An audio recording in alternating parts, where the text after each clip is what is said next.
Olá pessoal, tudo bem? Seja bem-vindo a mais um episódio do APGE Cast, nosso quarto episódio. Me chamo Rodrigo Medeiros, sou do lado do Henrique Melo, também um dos apresentadores aqui desse nosso podcast. Esse nosso quarto episódio é um episódio muito especial mesmo, uma pessoa ímpar do cenário jurídico nacional, uma pessoa que eu costumo brincar, até falando com o Henrique, que muitos deveriam depositar um pouquinho do seu primeiro salário para eles, por gratidão.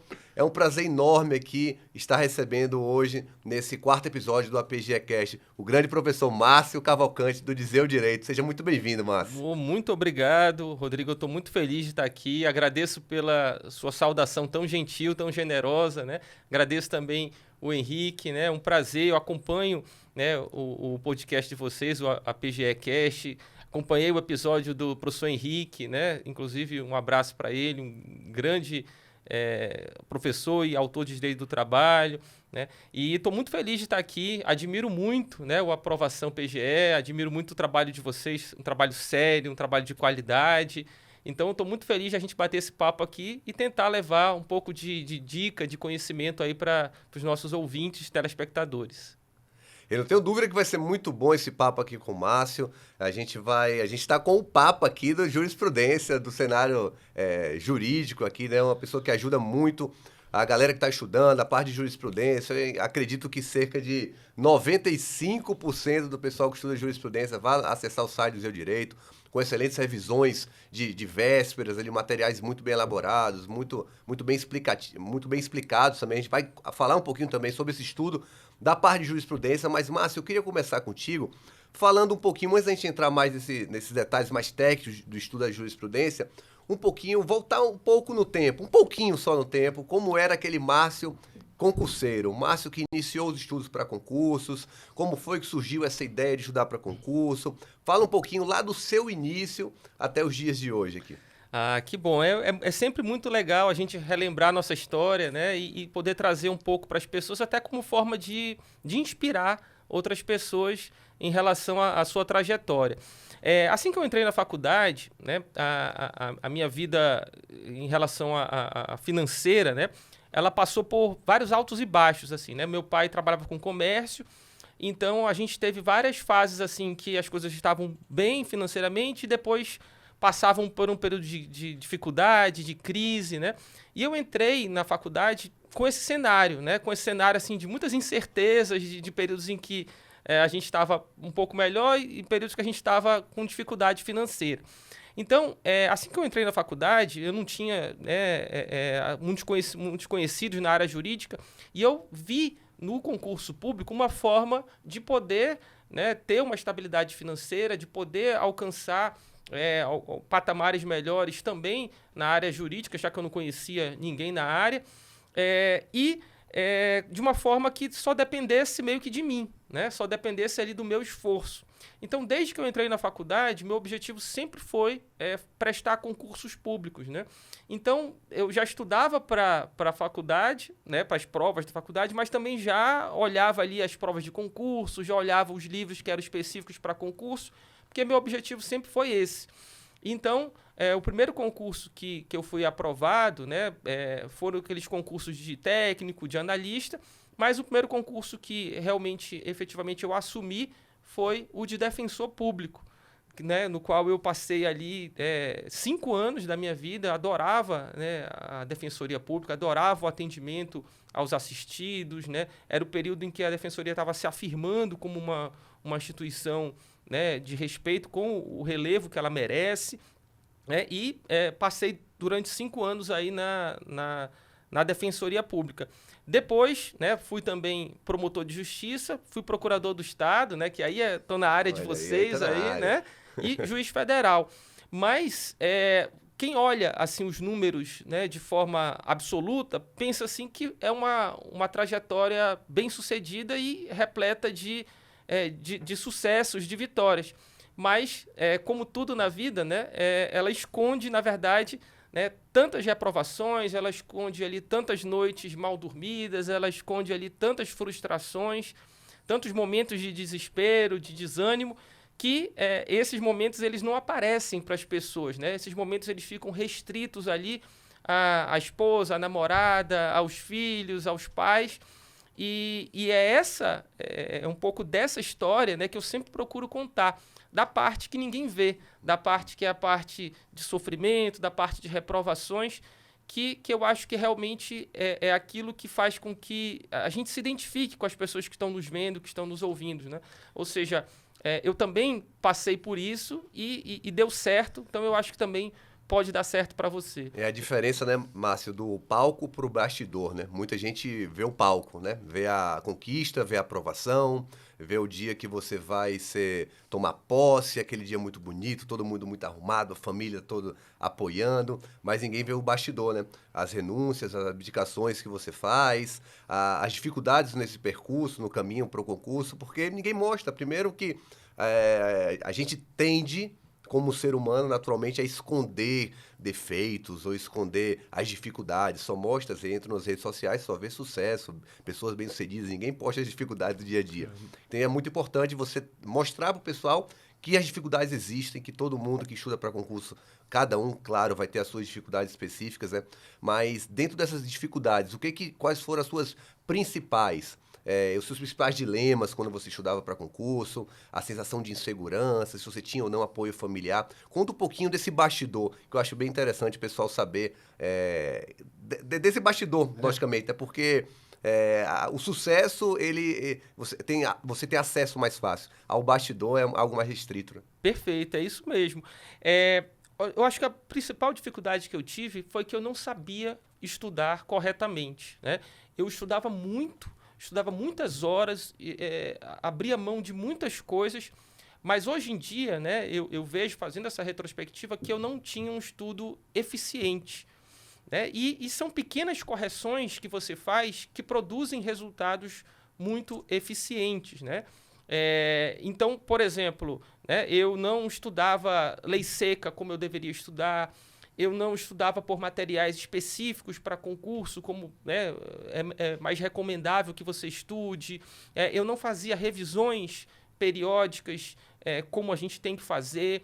Então, todas essas questões faziam com que eu, mesmo estudando muitas horas por dia, com que eu, né, me dedicando, abrindo mão de muitas coisas, eu não tivesse os resultados que eu almejava, né, que eu pretendia. Então, assim, ao longo dessa trajetória de aprovações, foram muitas reprovações, porque eu, apesar de, às vezes, estudar muito mais horas do que os concorrentes, do que as pessoas que tinham sucesso, eu não estudava de maneira adequada.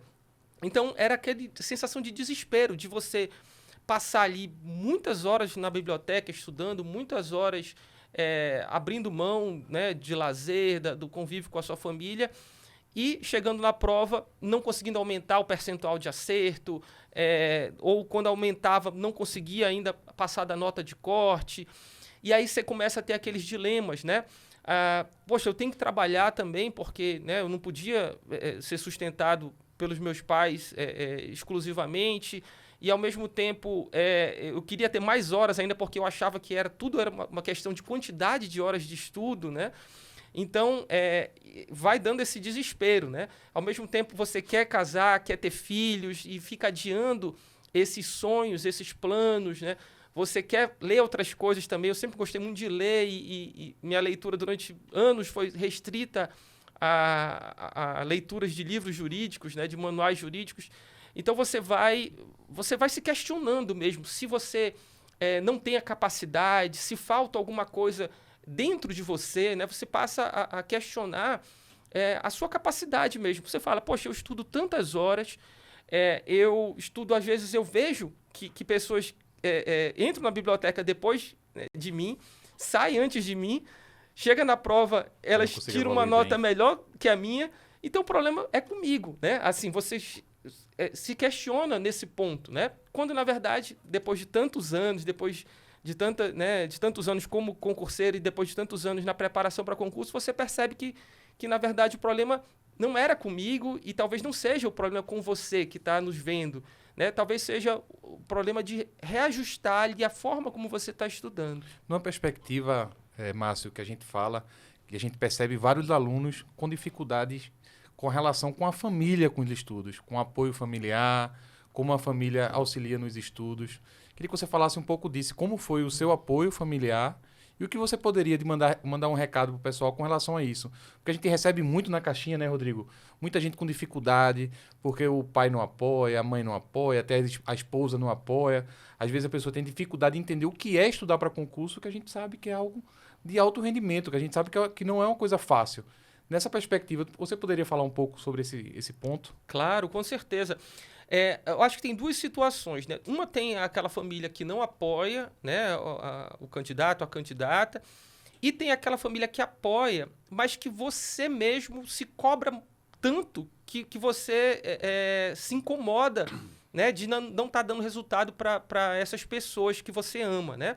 No meu caso, por exemplo, os meus pais sempre me apoiaram, sempre acreditaram em mim, acreditaram nesse projeto, mas, ao mesmo tempo, apesar de eles apoiarem, eles não tinham condições de dar um suporte material para isso, né? Ou seja, o que eu digo quando é isso? Eles não tinham condições, por exemplo, de falar, olha, meu filho não trabalha, ou tá aqui, você está precisando de recursos aqui para comprar livros, comprar um curso, né? Infelizmente, por questões econômicas, eles não tinham como dar esse suporte material. Era um suporte afetivo, um suporte emocional, que é excelente, é fundamental e é o principal. Mas o que isso gerava em mim? Gerava um sentimento de cobrança muito grande, né? Uma autocobrança enorme.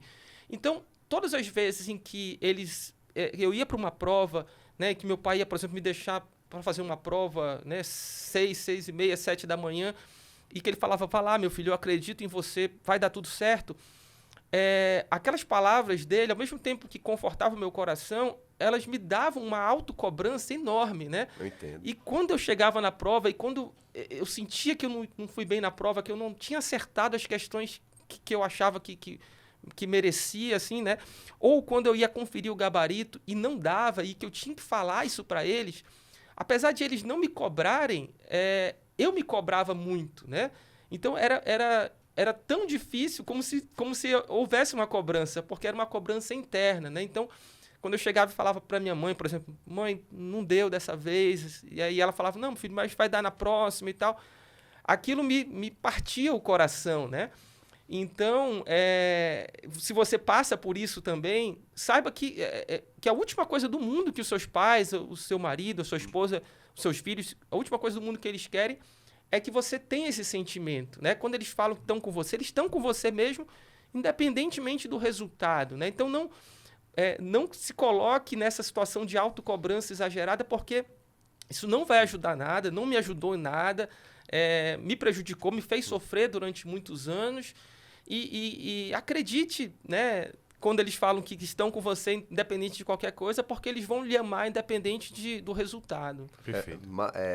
Muita gente acha, né, Márcio, que estudar para concurso é só o acúmulo de bagagem, de conhecimento jurídico. A gente sabe que não é, como envolve outros fatores, né? Necessidade de inteligência emocional, de constância, resiliência, essa própria questão familiar, de saber lidar com a cobrança. E é o que você falou, sua fala foi perfeita para mim. É o subconsciente atuando como se fosse uma troca. Eles me deram tanto carinho, tanto apoio, eu não retribuí com a aprovação, né? Então, e a gente sabe que a aprovação é um processo, né? Então, o estudar para concurso é justamente você estar mergulhando nesse cenário de absoluta incerteza, onde você vai dar o seu máximo, você não tem a garantia no final que aquilo vai dar certo, mas é preciso persistir, né? É preciso continuar esse caminho, né? E é o que você falou, a cabeça é algo importantíssimo nessa caminhada. Agora, Márcio, eu queria perguntar para você o seguinte, você falou aqui no início, né, Henrique, do nosso APGCast, que você foi procurador do Estado lá no Amazonas, no seu estado, né, Márcio? Fala um pouquinho da sua experiência na carreira de procurador do Estado, o que você achou, o que você acha da carreira. Conta um pouquinho pro pessoal o que é uma procuradoria do Estado para o Márcio Cavalcante. Ah, que bom. Vai ser um filme bom de relembrar, né? Assim que eu estava na faculdade ainda, eu fui estagiário na PGE. E aí, quando a gente entra na faculdade, pelo menos foi o meu caso, né? Eu vou falar por experiência própria, a gente não entende muito ainda as funções da PGE, da advocacia pública, né? E a gente não entende muito, mas para que é? mas serve para quê? Para defender os interesses do Estado. A gente pensa logo o quê? Numa ação de indenização de alguém que, né, sofreu algum abuso do poder estatal e que o advogado público vai defender o ente público ali. Tem aquela visão limitada, né? E a gente não percebe a grandeza, né, que tem essa função, essa atividade, né? E aí, quando eu fui estagiário lá, eu percebi a grandeza disso. Foi quando eu entendi, né, o conceito de interesse público primário, secundário. Fui entender ali o quanto que a advocacia pública é importante, né, para que a gente tenha os serviços públicos de qualidade, para que uma pessoa tenha acesso à educação, acesso à saúde, né? O quanto que a função do advogado público, do procurador do Estado, é relevante para isso. E aí eu me apaixonei pela atividade, né? Depois de estagiário, eu fui contratado lá num cargo de comissão como assessor, né, na PGE do Amazonas, e passei ao todo lá 4 anos como, né, estagiário e como assessor. E eu realmente me apaixonei pela função de procurador do Estado. E aí, além de tudo, né, na Procuradoria do Estado do Amazonas tem os melhores quadros de advogados, né, do Amazonas. Então, grandes advogados, grandes bancas são compostas por procuradores do Estado, que lá podem advogar. E aí eu falei, é isso que eu quero para a minha vida, né? Eu quero ser procurador do Estado, quero também advogar. Comecei a vislumbrar um cenário nisso. E assim que eu me formei, abri um concurso para procurador do Estado lá.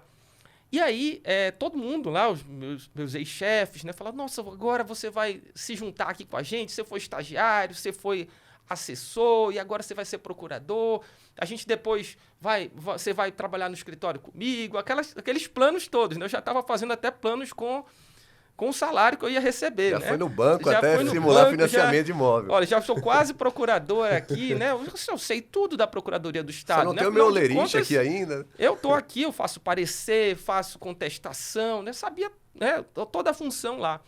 E aí, eu fui fazer a prova, né? Cheio de esperança, já com aquela, né, com todo mundo ali contando com a minha aprovação. E eu reprovei, né? E reprovei ainda na primeira fase, né? Nem cheguei aí para a segunda fase. E foi, para mim, um dos momentos mais tristes na minha trajetória de concurso público. Por quê? Porque eu tinha toda uma expectativa, não só minha, como das outras pessoas. Eu tinha uma autoimagem que foi seriamente abalada, né? A autoimagem ali de que eu era um estagiário dedicado, um assessor dedicado, de que as pessoas ali confiavam, né, em mim, confiavam que eu fosse passar. E eu fui literalmente ali humilhado, né? Na primeira fase, eu não consegui nem ser aprovado na primeira fase de uma carreira ali que eu imaginava que eu conhecesse bastante, né? E foi muito triste ali, para mim, foi um período de mudança de chave, de mentalidade, um período que eu volto para aquela história, me questionei, poxa, será que realmente eu não tenho condição de ser aprovado, né? De que eu não tenho condição de ser, né, aprovado num concurso tão bom assim. E aí foi um período que eu tive que rever toda a minha preparação, toda a metodologia que eu utilizava, porque eu tinha o sonho de ser procurador do Estado, né? E então, assim, foi um banho de água fria ali, né? Eu apaixonado pela Procuradoria, apaixonado pelos quadros da Procuradoria e que tive que passar por isso, né? E aí, por coisas do destino, né? Depois de 6 anos, olha só, né? Depois de 6 anos, eu fui procurador do Estado, né? Eu passei 6 anos estudando, passando por outras atividades, né? O concurso abriu em 2010 e eu fui aprovado. Em 2011, eu pude realizar esse sonho que durante 6 anos ficou suspenso, né?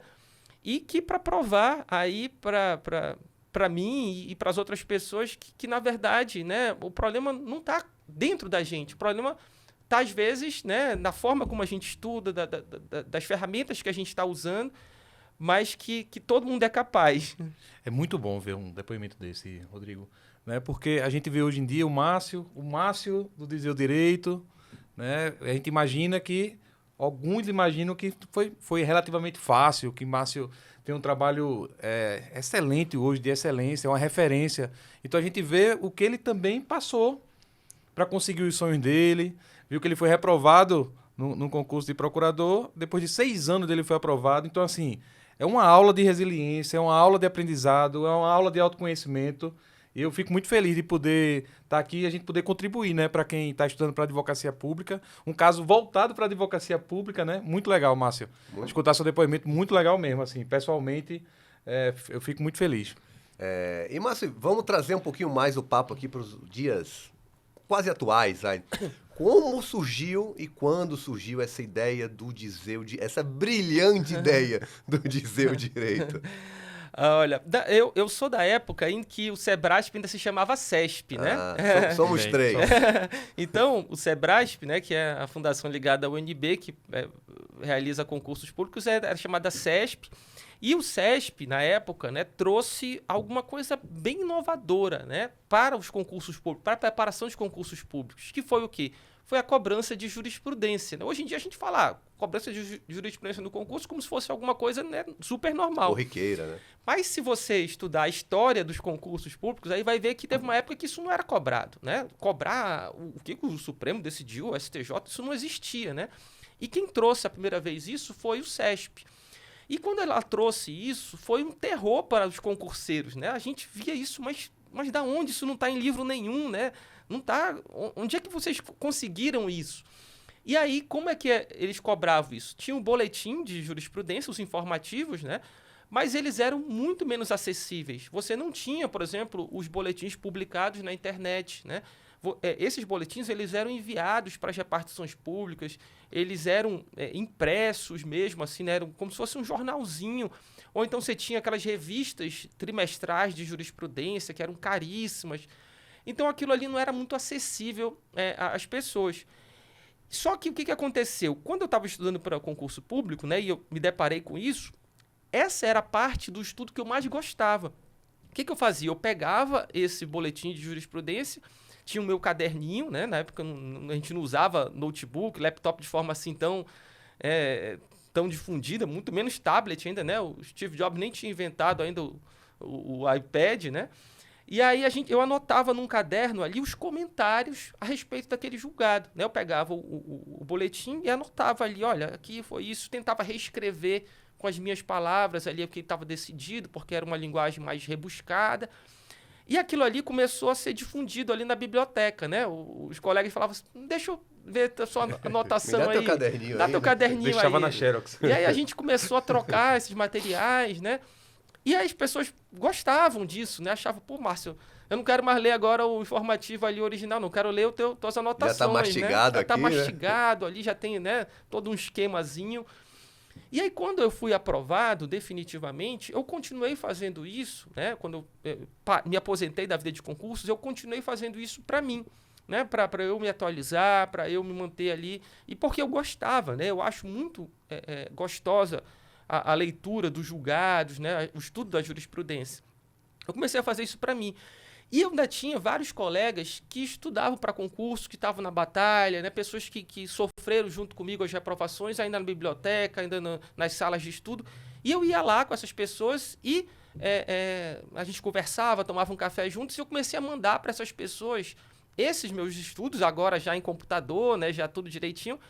Continuei mandando, falei, olha, deixa que a parte da jurisprudência eu continuo mandando para vocês, continuo ajudando vocês, que eu quero que todo mundo seja aprovado também. E aí mandava para essas pessoas, mandava também depois para meus estagiários. E aí comecei a mandar para uma lista de e-mails, que eu não vi quando a lista de e-mails já estava enorme, né? Eu falei, ó, já que eu tenho essa lista de e-mails, eu vou fazer um blog aqui, que vocês já podem baixar a hora que vocês quiserem, não fica mais dependendo de eu incluir outros e-mails.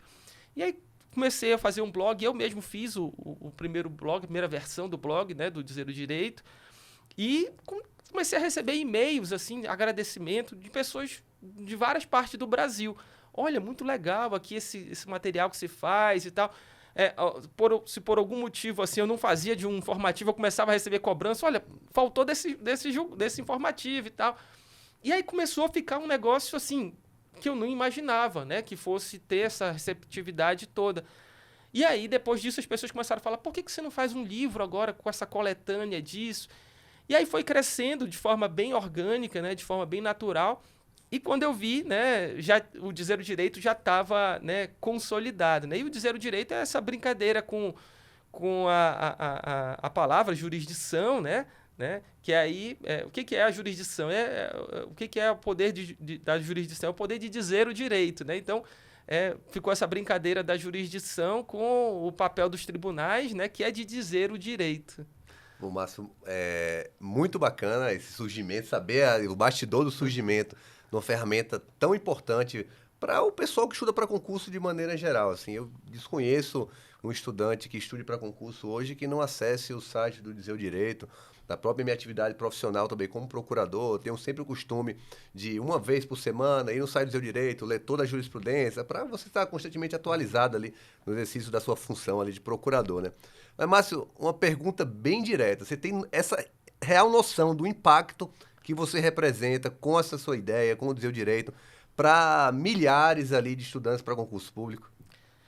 Não sei se eu tenho, assim, eu fico muito feliz com as demonstrações, assim, de carinho, sabe, é o que motiva, sabe, várias vezes eu até gosto de contar essas histórias, assim, pelo menos umas 2 vezes, assim, de forma muito concreta.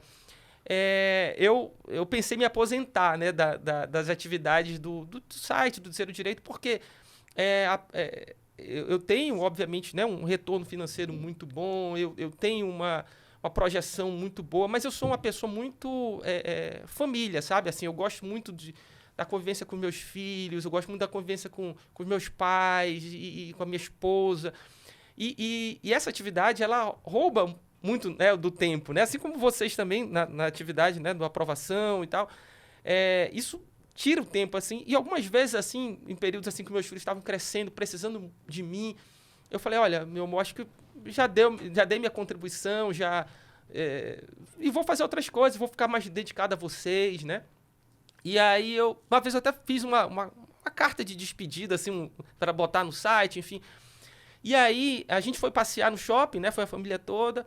E tava lá pronta, assim, a cartinha. E eu encontrei no shopping uma pessoa que tinha sido aprovada. Nesse mesmo dia, né?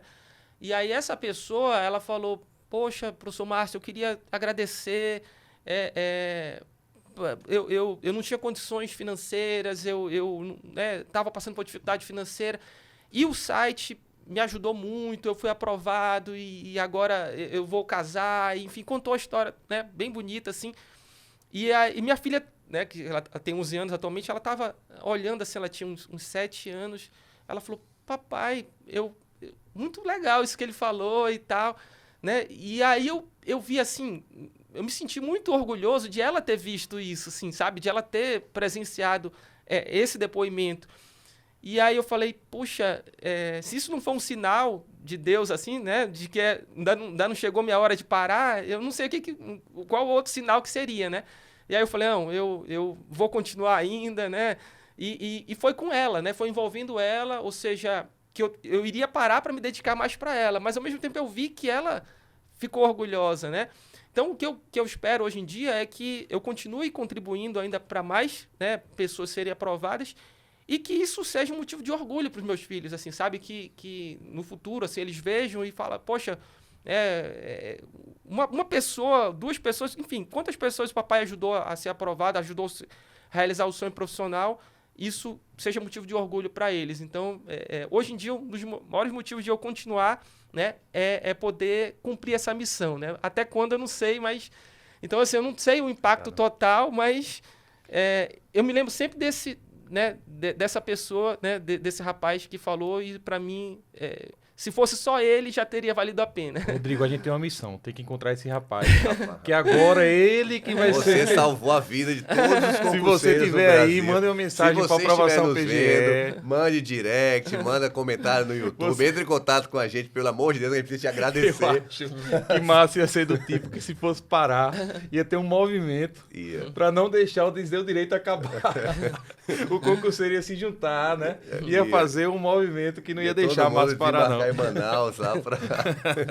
muito bonito, interessante, Márcio. Parabéns pela trajetória, pela sua jornada até aqui. Expresso novamente a gratidão nossa e de todas as pessoas que já passaram por esse processo de estudar para concurso, por ter iniciado e por ter continuado, né? Agora, Márcio, em relação ao uso do site em si, existe alguma forma, uma melhor forma de utilizá-lo? Quem está estudando para os concursos ali das carreiras jurídicas, procuradoria, MP, magistratura, enfim. Existe qual forma você recomenda que a pessoa use o site do Diseu Direito nesse estudo da jurisprudência? Certo. Isso é bem importante, assim, porque, como eu falei, né, não basta a gente estudar muito. A gente precisa estudar de forma eficiente, né? E eu digo eficiente, não é, pessoal, tá? Fórmulas mágicas, essas coisas que eu também não acredito nisso, assim, e eu nem sei qual é a fórmula mágica, né? Mas, assim, é estudar com custo-benefício, assim, né? Aquilo que dá mais resultado e que vai tentar te tomar menos tempo, né? E como no caso da jurisprudência, o que eu recomendo? Primeiro, é que toda semana saem novos informativos, né? Então, você tem ali uma obrigação, né, semanal, que é de acompanhar os novos informativos que são divulgados. Lá no site, a gente tem duas opções, duas versões, né? A gente tem a versão do informativo completo e do informativo resumido. Você, então, primeira obrigação é toda semana acompanhar os julgados novos que saem nos informativos. Você não pode faltar com essa obrigação. Por quê? Porque, normalmente, são esses julgados mais novos que, na incidência estatística, são mais cobrados. Porque o examinador quer saber se você está atualizado com as mudanças, com aquilo que está de diferente, né? Então, esse acompanhamento semanal não pode deixar de falhar, né? Você não pode falhar nesse acompanhamento. Você tem que ter um caderninho, alguma coisa que você vai anotando. Se você não consegue ler o informativo completo, leia pelo menos o resumido, né? Qual é a diferença ali do completo para o resumido? No resumido vai ter, assim, só a conclusão do julgado, né?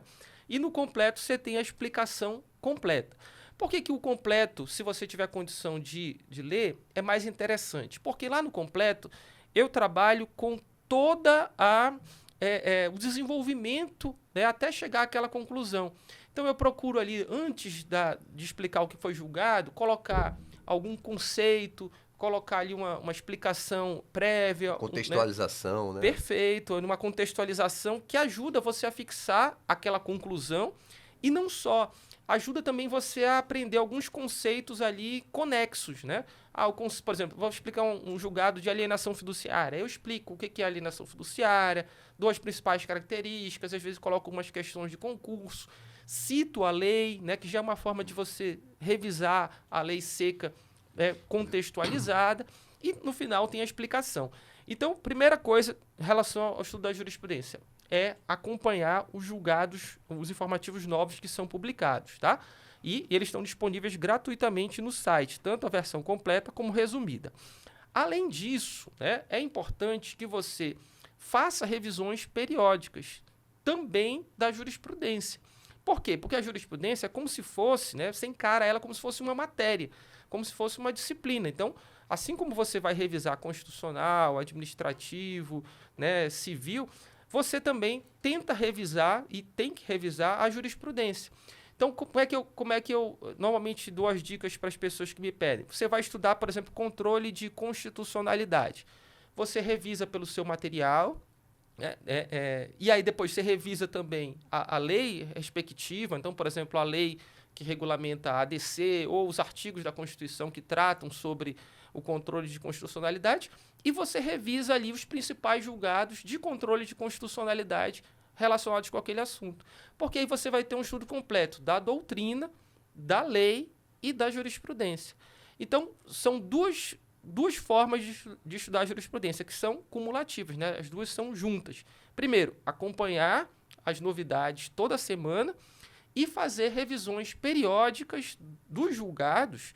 E essa revisão periódica, ela preferencialmente é quando você faz a revisão daquele próprio assunto, ou seja, de constitucional, administrativo. Quando você vai fazer a revisão daquele assunto, você já inclui também a lei seca e a jurisprudência, que dessa forma você vai estar ali preparado, né, para o que vier. Veio questão de doutrina, eu sei, veio questão de lei seca, eu sei, veio questão de jurisprudência, eu sei.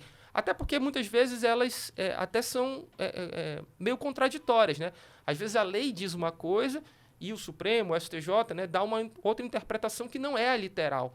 Então, você saber ali a diferença da lei para o que ficou decidido é fundamental. E nessa ótica, né, Márcio, o buscador, a ferramenta do buscador do Seu Direito ajuda muito, né? Eu te pedi para explicar um pouquinho para o pessoal, primeiro, como funciona, o que é o buscador e como utilizar também o buscador dentro desse estudo da jurisprudência.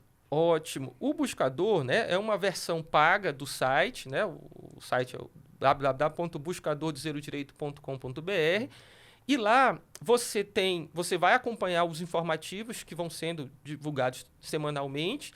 Você pode acompanhar eles tanto por versão escrita, como também tem por áudio, né? Você pode, então, às vezes, quem pega ônibus, metrô, trem, né, passa ali muito tempo na locomoção, no meio de locomoção, pode ouvir esses informativos em áudio.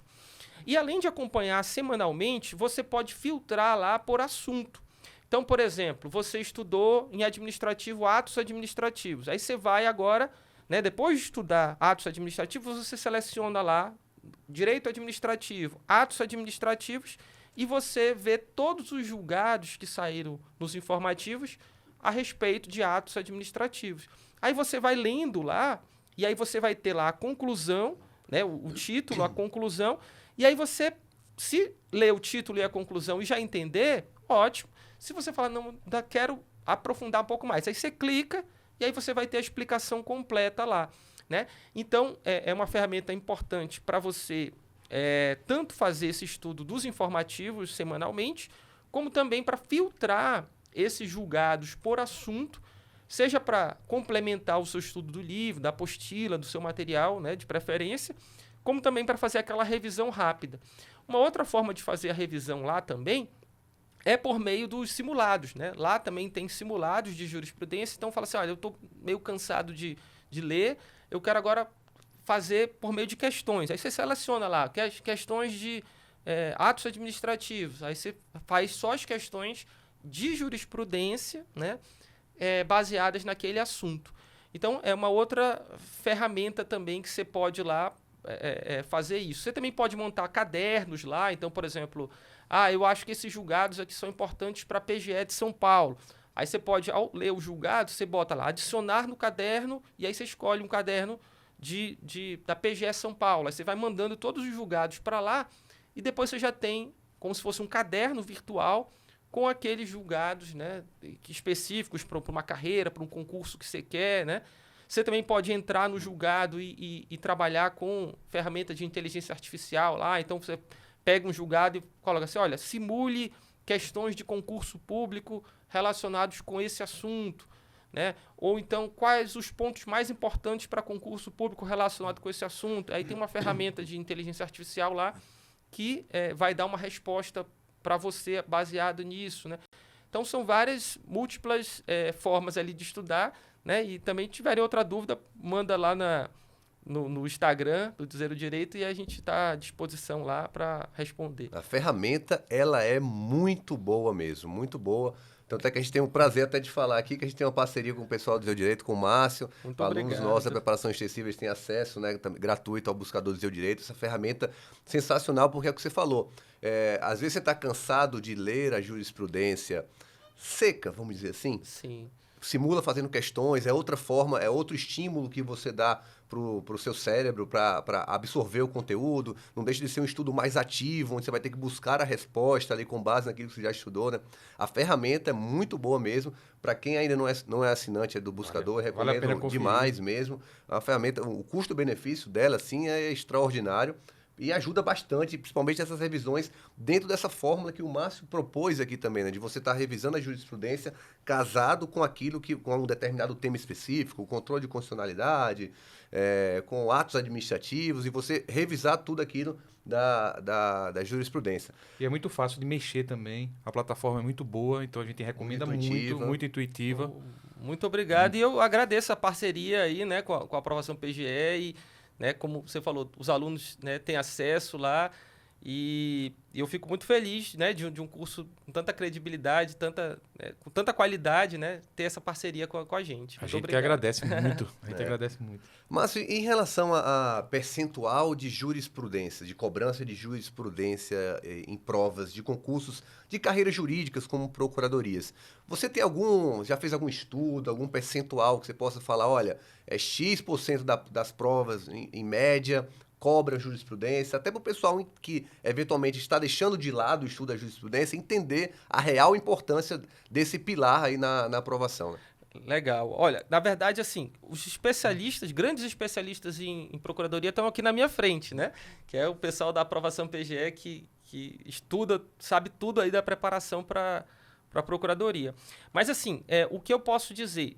O que é mais importante em termos de percentual varia de acordo com a banca, né? Então, por exemplo, se vai ser o Sebrasp que vai fazer a prova da PGE, a gente já sabe que o percentual, né, vai ser um pouquinho mais alto do que, por exemplo, outras instituições que cobram, né, não tanto a jurisprudência. Então, o percentual ele varia, né, de acordo com o acompanhamento que a gente faz, entre 15% a 30%, e vai variar de acordo com a instituição, né? Então, já peguei provas assim do Sebrasp, porque era 30% relacionado com jurisprudência, né?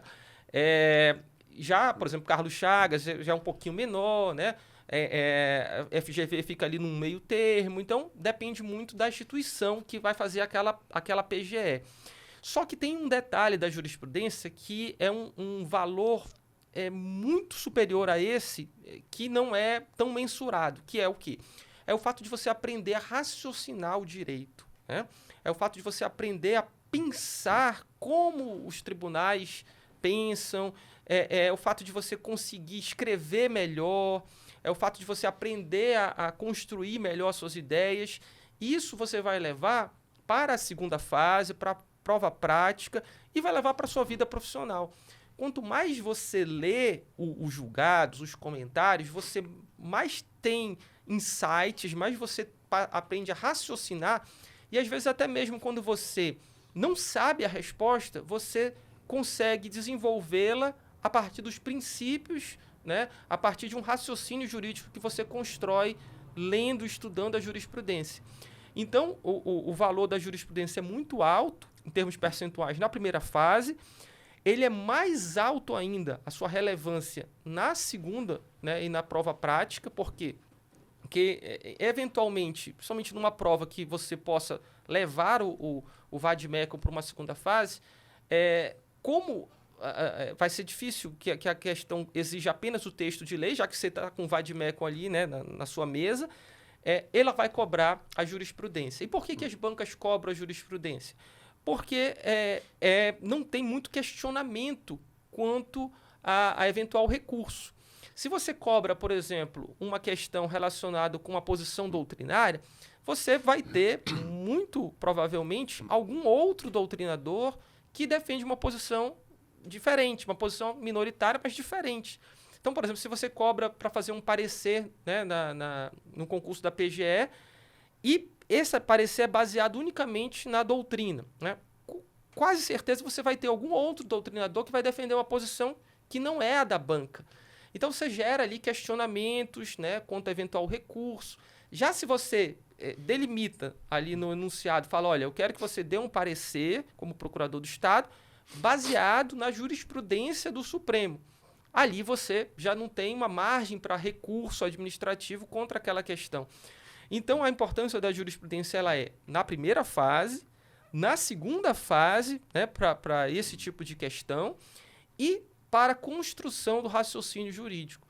Então, por isso é que o estudo da jurisprudência ele não pode ser, né, e eu não estou aqui, né, tentando puxar a sardinha para o meu lado, não, assim, independente do site e tal, estudem a jurisprudência, porque isso vocês vão levar para todas as fases do concurso público. Quem faz prova, por exemplo, do Sebrasp, inclusive vocês fizeram a preparação aí para o pessoal da AGU agora recentemente, né, Procuradoria Federal, PGFN, muitas questões de prova oral envolviam jurisprudência. Então, a jurisprudência vai te acompanhar ali a vida toda, né, depois de aprovado também.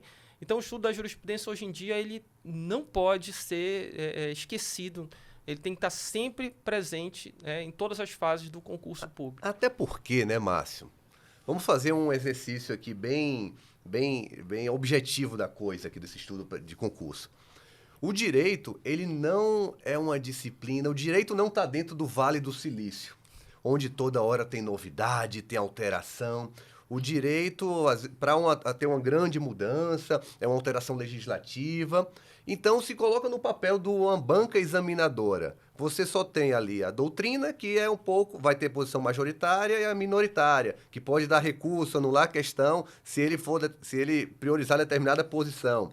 Tem a lei, se você cobrar só a lei, a prova não tem como se sustentar cobrando só a lei. Então, da onde você acha que o examinador vai tirar mais questões? Da jurisprudência, que é algo vivo, que é algo que está no dia a dia, estão sendo resolvidas ali nos julgados problemas reais da vida em sociedade. Então, para o examinador, é até bom ele pegar questões da jurisprudência, porque ele se blinda contra eventuais recursos, anulações de questões de prova, né? Perfeito. E aí também você falou uma coisa muito importante, Márcio. Numa prova discursiva, vamos dizer que seja apenas um parecer, a prova discursiva. Então você pode ir para o tudo ou nada se você não souber a jurisprudência, né? Se o parecer for baseado no entendimento do STF, por exemplo, e você não souber, você pode zerar o parecer. Então a importância da jurisprudência, eu diria que ela é fundamental para a sua aprovação hoje em dia em concursos da advocacia pública. Exatamente. E o que eu procuro fazer, né? Repetindo ainda, no informativo completo, eu procuro dar também outras ferramentas para o candidato, para a candidata que está estudando o informativo, né? Fala assim, olha, o julgado foi esse aqui, mas eu não quero que você saiba apenas a conclusão, não quero que você decore isso. Porque, primeiro, já tem tanta coisa para a gente decorar, né? E em concurso público, infelizmente, a gente tem que decorar algumas coisas, né? Mas já tem tanta coisa para decorar. Eu quero que você... Vamos tentar compreender aqui. Vamos desde o começo, vamos com calma para a gente tentar entender e isso entrar, em você para que seja algo que você pense, né? E dessa forma e já consiga responder na prova. Por isso que aí eu coloco o conceito doutrinário, características do instituto, até a origem daquilo. Então, acaba sendo, no estudo da jurisprudência, também uma revisão doutrinária e uma revisão de todos os artigos conexos, de todos os dispositivos de lei conexos. Então, eu procuro, mesmo quando o leitor do site está estudando jurisprudência, que ele também faça uma revisão da doutrina e da lei. É importante também que você coloca uma alteração de entendimento, né? Você chama atenção, ó, é importante ressaltar que o STF entendia dessa forma em tal julgado e agora mudou, é uma alteração importante, pode cair na sua prova, né? Então, assim, facilita muito o estudo, é absurdo a entrega. E até, Márcio, pegando esse gancho aqui, que eu acho que é uma dúvida que muitos que estudam para concurso ali têm nesse aspecto do estudo da jurisprudência. Como você recomenda que funcione um estudo pós-edital da jurisprudência? A gente sabe que quando sai um edital, às vezes o estudante ele vai ter 2, 3 meses até a data da prova. Você recomenda que a pessoa foque mais em quê nesse estudo da jurisprudência? Em ler os comentários resumidos? Em ler só os completos do último ano? Tentar ler dos últimos 2 anos dos resumidos? Qual estratégia você acharia a melhor nesse estudo pós-edital desse pilar da jurisprudência? Legal, então é importante isso. Se a prova objetiva ela vai dar um tempo em relação à prova discursiva, né? Ou seja, você vai ter a objetiva, depois vai sair a lista de aprovados e você vai ter um tempo ainda para estudar para a discursiva. O que eu recomendo é que você estude só pelos resumidos, né? Só os resumidos, e procure focar ali nos últimos 3 anos e em súmulas também, principalmente ali as últimas 100 súmulas do STJ, as 150 súmulas do STJ, as súmulas vinculantes, todas elas, e foque nisso, os últimos 3 anos, resumido, e as súmulas também, porque a súmula também é jurisprudência e súmula é uma questão fácil também para o examinador, na linha do que, né, você já falou. Então, foque nisso. Por quê? Porque se na primeira fase, o que vai ser cobrado vai ser realmente a conclusão do julgado. Como você não vai ter muito tempo, você tem que focar ali no resumido para você poder revisar outras coisas.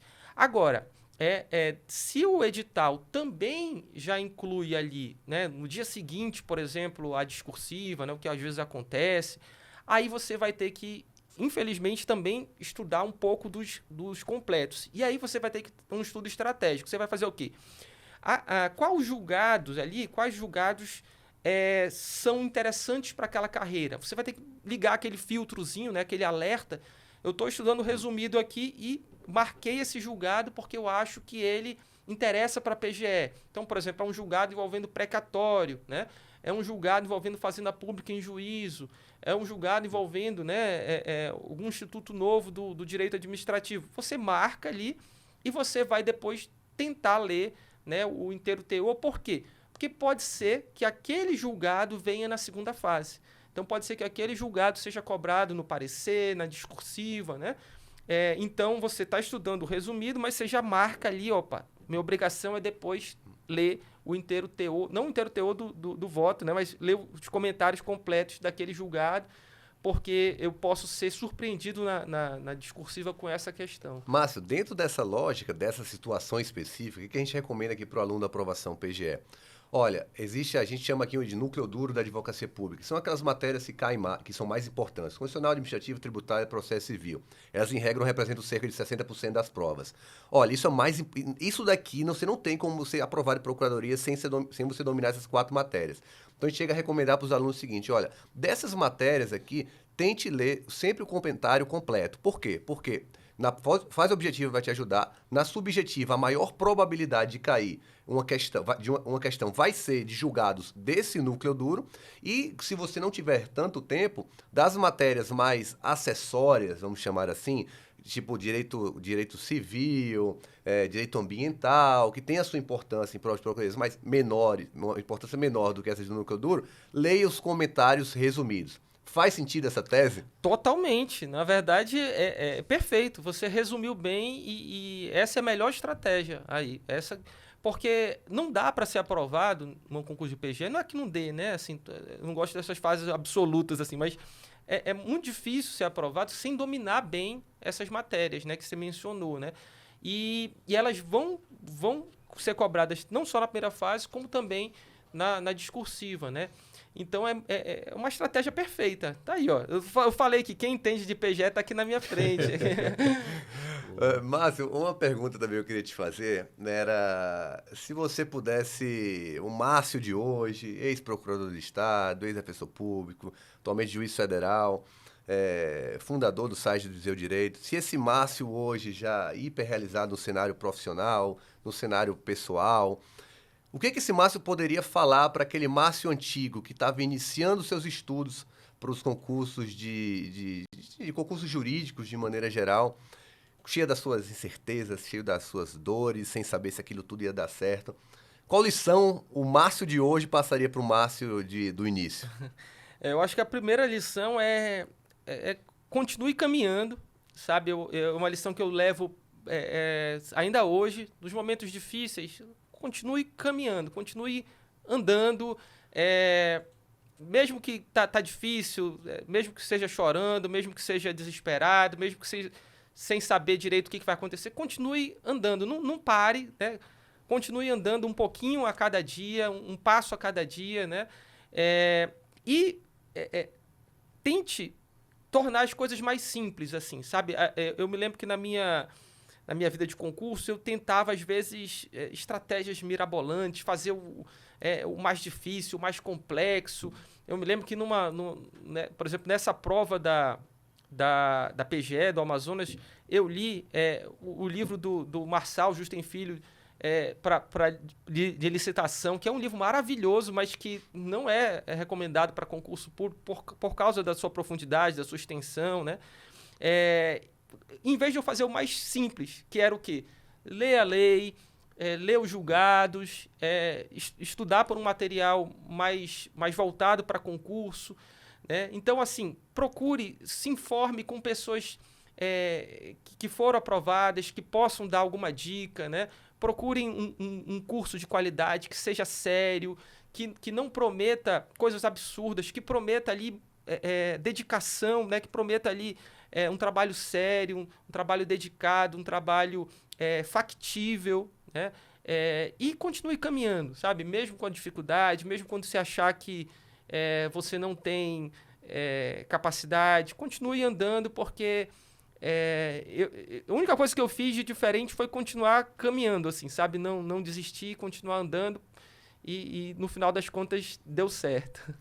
Márcio, em nome de toda a Aprovação PGE, em nome de toda a nossa equipe aqui, eu te agradeço demais aqui a participação nesse nosso APGE Cast, nesse nosso quarto episódio. Foi um prazer enorme ter te conhecido pessoalmente aqui, a gente bater um papo, a gente vai depois bobear, vamos até almoçar aqui, mas, cara, obrigado pela sua participação, obrigado pela sua disponibilidade, muito obrigado pela sua contribuição para todo esse cenário jurídico, todos esses estudantes que vivem com essas dores, com essas angústias, com essas frustrações, com essas dificuldades, muitas emocionais, muitos que têm dificuldades financeiras, e você consegue democratizar muito bem o estudo para concurso público através da jurisprudência do seu site, do seu direito. Te agradeço de coração mesmo a tua presença aqui no Aprovação PGE. A casa é sua, as portas estão sempre abertas aqui. E foi um prazer ter te recebido. Fica a tua mensagem final aqui para o pessoal que está nessa caminhada rumo à aprovação dos concursos de procuradoria. Muito obrigado. Eu que fiquei muito feliz de estar aqui. Toda vez que eu falo um pouco da minha trajetória, né, para concurso, assim, me passa um filme. A gente tende a esquecer as partes dolorosas, assim, se lembrar só da parte boa, né? E eu estou muito feliz, assim, de recordar tudo isso, de poder contribuir de alguma forma com quem está, né, nos vendo, nos ouvindo. E a minha mensagem final é para você aí, né? Continue firme. Se você realmente tem esse sonho, tem essa vontade de ser aprovado no concurso, né? Se isso depende também da realização, né, de projetos pessoais, profissionais para você, para sua família, né? Encontre motivação nisso, né? Encontre motivação nas pessoas que você ama, e continue firme, que vai dar tudo certo, né? E muito obrigado, parabéns para a Aprovação PGE pelo excelente trabalho que vocês desenvolvem, um trabalho sério, como eu disse, né? Um trabalho que respeita, né, o aluno, a aluna. Então, foi uma honra estar aqui. Muito obrigado, Henrique. Obrigado por dividir aqui essa mesa com você. Muito obrigado. Pessoal, até a próxima. Espero que vocês tenham gostado desse episódio do APGE Cast. Se você ainda não é inscrito aqui no nosso canal do YouTube, se estiver vendo via YouTube, se inscreve no canal, deixa seu comentário, seu like aqui, que é muito importante. E compartilha também esse podcast com outras pessoas que estão juntas nessa caminhada rumo à aprovação do concurso de procuradoria. Agora me despeço. Muito obrigado e até uma próxima.